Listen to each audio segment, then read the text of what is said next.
The primary objective of any post-regeneration story, first and foremost, is to sell the new Doctor to the audience, who are in a lot of cases going to be full of nostalgia for the previous incarnation and skeptical of a new actor taking over the lead role. The job is to get them emotionally on board by the end of the runtime. It's simple enough in principle. With that in mind, it's no coincidence that introductory stories which waste time on prolonged regeneration trauma and identity questioning tend to be the weakest. Spearhead from Space and The Christmas Invasion, respectively the strongest post-regeneration stories of classic and modern-era Doctor Who, both have the Doctor incapacitated for an extended period of time, but crucially, the moment they wake up, they are straight into character and make an immediate impression. And that brings us to Deep Breath, which rather than giving us any real reason to be invested in its lead character, just decides to try and guilt-trip the audience instead.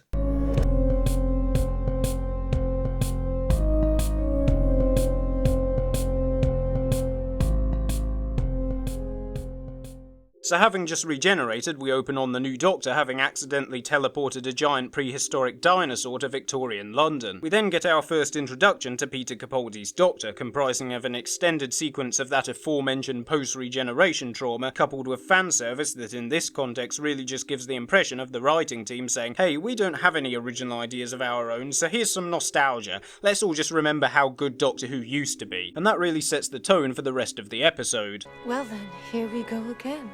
You know, the sad thing is, when that line was originally spoken back in Planet of the Spiders, it was an iconic moment. But we'll likely never get another moment like it so long as the show leans on fan service as a crutch. Anyway, Clara is understandably resistant to this new incarnation of the Doctor, which effectively places her in an audience surrogate role. This technique has been done before with Rose Tyler, who similarly served as an anchor point, sharing in viewer skepticism back in 2005 when we were first introduced to David Tennant. And if done well, it can work. I already alluded to the fact I hold The Christmas Invasion in very high regard. The difference there, though, is that with Rose, her skepticism never gets challenged until the end of the episode, by which stage it's the 10th Doctor doing the talking, both in a literal and a figurative sense. Clara, on the other hand, is forced to sit down and be lectured to by Madame Vastra, who belittles and shames her for wanting the Doctor to change back while spouting some pseudo-intellectual gibberish about wearing a veil. And since Clara is the audience surrogate character, what is effectively happening here is Steven Moffat speaking directly to viewers and saying, if you don't like the new Doctor, then it's only because you want him to be your poster boy, and you're just shallow and don't get what Doctor Who is really about. Well, you know what, Moffat, perhaps more people would be warming to your new character if you'd given us something to work with besides regeneration trauma and cheap nostalgia. And even if people aren't willing to give this Doctor a chance just because it's an older actor and they wanted a young, dashing hero, there's still nothing wrong with that. That's their personal preference. I've seen an awful lot of fandom gatekeeping in my time, but I never expected it to come from within the show itself.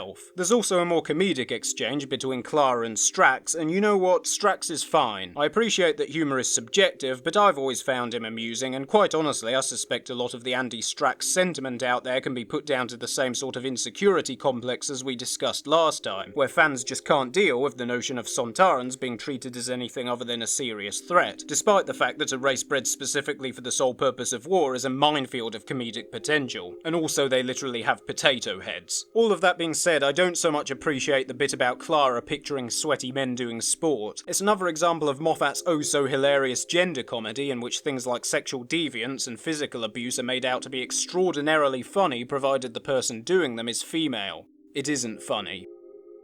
The Doctor, meanwhile, has gone AWOL, apparently investigating a series of murders, as well as menacing this homeless guy. From the way in which this entire scene is written and shot, it's as though Moffat decided to take a page out of the Twin Dilemma school of post-regeneration writing by having the new incarnation behave so unstable that it's hard to know whether or not they can even be trusted. The way the Doctor abandons Clara to the half-faced man later on in the episode also seems to confirm this intention. Now, given what I said in the opening about how the main purpose of a post-regeneration story is to get the audience on board with the new Doctor, if you're going to go down the route of having them be unstable and untrustworthy, then you're essentially tying one hand behind your back before you've even started. And there's a reason both times it has been attempted in Doctor Who it has backfired. I will say that given it is such a high-risk strategy, it helps if the writer at least has conviction in what they are doing. Something which I will give credit to the Twin Dilemma for, and which Stu Bagfull pointed out, is that for all of its bonkers and outrageous artistic decisions, like having the Doctor attempt to murder his companion, it is fully invested in what it is doing. I mean, the story literally closes with this line from Colin Baker.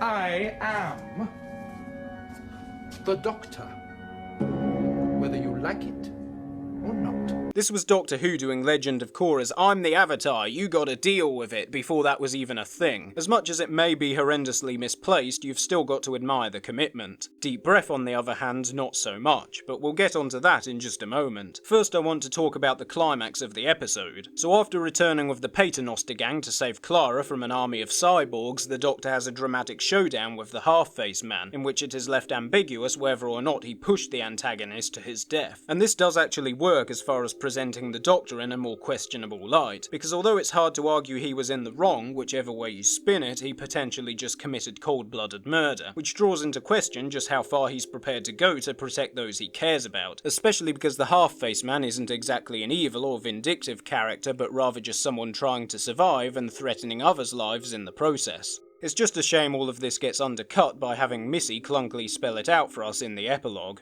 Unfortunately, from here on things plummet downhill, as with the main conflict out of the way and having earlier on tried guilt-tripping its audience, the episode devolves into flat-out desperation by having Matt Smith make a cameo appearance just to plead with Clara and by extension the viewers to give Capaldi's Doctor a chance. You know what would have instantly made the twin dilemma 10 times worse? If Peter Davison had appeared at the end to say, "Look, I know this guy's an asshole who tried to strangle his companion, but please just give him a chance." Quite honestly, it's pathetic.